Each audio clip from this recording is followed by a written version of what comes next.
जय जोहार दोस्तों, आप लोग कैसे हो। दोस्तों, आज हम सोमालिया के बारे में डिस्कस करेंगे।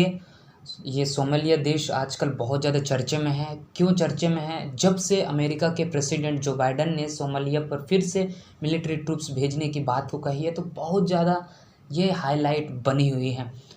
क्यों भेज रहा है, किस लिए भेज रहा है, अमेरिका क्यों चाचा चौधरी बन रहा है, क्या इससे पहले भी भेजा था क्या अमेरिका वहाँ पर, ये सारा कुछ देखेंगे। लेकिन उससे पहले इसके इतिहास को देखेंगे, ये कहाँ सिचुएटेड है और इसके बैकग्राउंड क्या है। देखिए, ये सोमालिया देश जो है अफ्रीका कॉन्टिनेंट का एक हिस्सा है। आप लोग देख सकते हैं, ये रहे इंडियन ओशियन, उसके साइड में आता है, उसी से टिका हुआ सोमालिया देश है और ये हॉर्न ऑफ अफ्रीका में भी आता है। तो ये देश जो है एक छोटा सा देश है और यहाँ पर हम देखते हैं कि इसके बैकग्राउंड के विषय में। बैकग्राउंड जो है 1960 में इसकी आज़ादी मिली। आज़ादी किससे मिली? ऑब्वियसली बात है, कौन किससे आज़ादी मिलेगा? वही लालची ब्रिटेन, लालची अंग्रेज लोगों के हाथ से। देखिए, आधा हिस्सा जो है इटली के पास था इसका और आधा हिस्सा ब्रिटेन के पास, और कुछ कुछ फ्रांस भी था और इथोपिया भी कुछ कुछ लिए थे। तो इनको जब 1960 में आज़ादी मिली, तब से यहाँ पर जो है डेमोक्रेसी आ गई थी। लगभग यहाँ पर देखते हैं 1969-70 तक डेमोक्रेसी रही थी, लेकिन बीच में आते आते यहाँ के कबीले लोग हैं, तो कबीले लोगों के बीच में आपसी संघर्ष शुरू हो गए, जिसके चलते वहाँ पर युद्ध जैसे माहौल बन गए थे। वहाँ पर अचानक से मिलिट्री कूप हो जाता है, मतलब तख्ता पलट हो जाता है। जो डेमोक्रेसी वाली सरकार रहते उसके खिलाफ आ जाता है। एक व्यक्ति वहाँ खड़ा होता है जिसका नाम है मोहम्मद सैयद बेरी, जो यहाँ पर एक राष्ट्रपति के रूप में स्थापित हो जाता है 1969 में। तो यहाँ से शुरू होता है, लेकिन इसके सैद्धांतिक को देखे, इसके विचारों को देखे, तो इसका जो विचार है सैद्धांतिक ज़्यादा यूएसएसआर की ओर टिल्ट था। तो यूएसएसआर से बहुत ज़्यादा इन लोग प्रभावित थे। तो उनको यूएसएसआर उस समय रशिया है, वही रशिया है, मदद करती थी। तो हर चीज़ रशिया से मदद लेती। लेकिन इसके बाद धीरे धीरे आते आते हम 1980 में देखते हैं कि 1980 में आते आते इन दोनों के बीच में यूएसएसआर और सोमालिया के बीच में रिलेशन ख़राब होते गए और इतना ख़राब हो गया कि वहाँ से आखिरी में यूएसएसआर को बोरी बिस्तर लेकर निकलना पड़ी। तो जैसे ही बोरी बिस्तर लेकर निकल पड़ी, तो अमेरिका की नज़र वहाँ पड़ी। तो अमेरिका तो यही चाहता है। देखिए, इन लोग का, वेस्टर्न कंट्रीज लोगों का आदत यही है कि किसको कब चूसना है, कैसे चूसना है, कौन सा देश को कैसे ख़त्म करना है, वो सब इनको आइडिया रहता है। तो यही ताक में था कि अमेरिका की यूएसएसआर कब निकलेगा। जैसे ही निकला तो यूएसएसआर जो है वहाँ से अमेरिका वापस सीधा आ गया। कहाँ पर? सोमालिया में 1980 तक आ गया था। यहाँ पर देखते हैं, देखिए ये यूनाइटेड नेशन के समर्थन से अमेरिका आया था। इसलिए आया था क्योंकि इनको वहाँ के लोगों, जो कबीले लोग हैं, वहाँ के एक्सट्रीमिस्ट बहुत ज़्यादा खड़े हो रहे थे वहाँ जो गवर्नमेंट थे उसके विरुद्ध, और अनस्टेबिलिटी बहुत ज़्यादा फैल गई थी सोमालिया में। इसको कंट्रोल करने के लिए इन्होंने हेल्प लिया था, सोमालिया के जो सैयद बेरी ने अमेरिका से हेल्प लिए थे।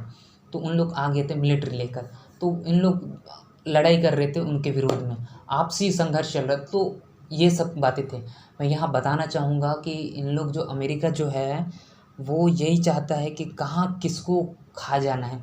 देखिए, मैं यहाँ बताऊँगा कि जहाँ जहाँ अमेरिका जाता है वहाँ भाई पूरी तरीके से कबाड़ा करके आ जाता है। आप लोग देख सकते हैं, वियतनाम पूरा बर्बाद कर दिया, आप अफ़गानिस्तान को देख लिए, बर्बाद कर दे, इराक, सीरिया, आप जहाँ भी ले लो पूरा बर्बाद करके देख ले। और ये अपना आपको सुपीरियरिटी दिखाते हैं कि हम कितने अच्छे डेमोक्रेसी हैं। भाई, तुम तो डेमोक्रेसी को वाट लगा के रखिए, भारत को सिखाते हैं कि तुम्हारे यहाँ वायलेंट हो रहा है मानव अधिकार के खिलाफ। तो ये सारी बातों को कहते हैं। भाई, तुम अपने में पहले देखो ना, तुम कितने अच्छे हो, उसके बाद दूसरे के साथ बात करना। तुम्हारे से यहाँ तो अनस्टेबिलिटी फैली हुई है, ब्लैक वाइट का मामला हमेशा आता है। तो इन लोग दुनिया को सिखाने लगते हैं। देखिए, पूरा बर्बाद कर दिया अफ़गानिस्तान को, इराक को, सबको। और अब यहाँ आ गया कहाँ पर? यहाँ पर भी सेम वैसी वही स्थिति है सोमालिया में।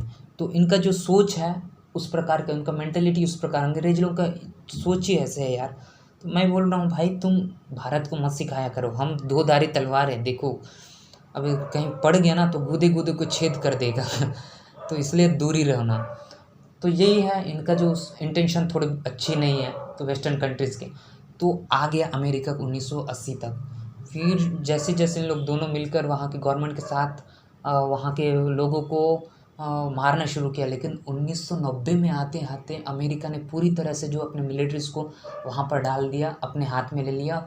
1992 में उन्होंने मोगादिशु में जाके, मोगादिशु सोमालिया की राजधानी है, वहाँ अमेरिका ने अपने ट्रूप्स को भेजा वहाँ के लोगों को लड़ने के लिए। लेकिन क्या हुआ कि वहाँ के लोग जो है एक साथ हो गए और अमेरिका के खिलाफ़ लड़ने शुरू कर दिए, और यहाँ 50 से भी ज़्यादा लोगों को, अमेरिका के सैनिकों को मार गिरा है। तब अमेरिका को पता चला यार। उसके बाद अमेरिका ने 1995 में बोरी बस्तर पकड़ा, तुरंत यूएसएसआर जैसे वहाँ से निकल गए। यहाँ पर भी अमेरिका को पटकनी मिली थी। ऐसा नहीं है कि वो अफ़गानिस्तान और वियतनाम में, यहाँ भी हर जगह वो जाता है, जहाँ होशियारी बन के जाता है वहाँ पर चूहा जैसे बन के निकल जाता है। यहाँ ये हाल हो गया था अमेरिका की। लेकिन यहाँ पर क्या है कि वहाँ से निकल गया, लेकिन पूरी तरह से अपने सैनिक को तो लिया नहीं।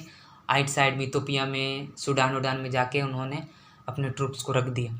उसके बाद से यहाँ सरकारें बहुत सारे आते गई, लेकिन उस प्रकार नहीं रहे डेमोक्रेसी टाइप से, तो बदलती रही, तख्ता पलट होते रही।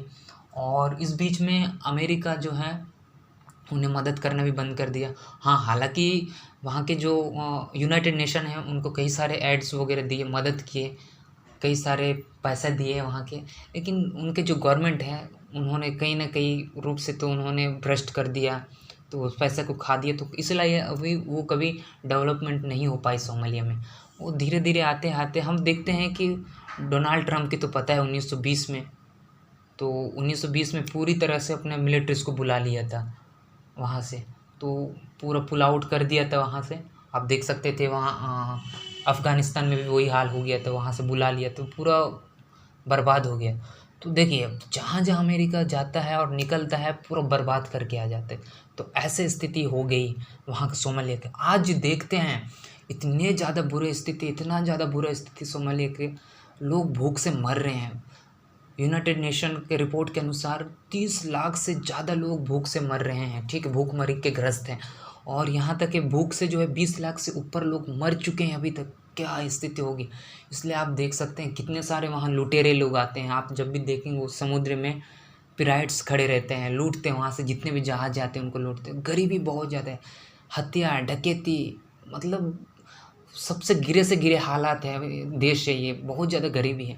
तो ऐसे स्थिति है, तो वहाँ पर इसलिए फिर से अभी जो बाइडेन ने आए हैं फिर से सुधारने की कोशिश कर रहे हैं, इसलिए फिर से वहाँ ट्रूप्स भेजने की बात को कही है।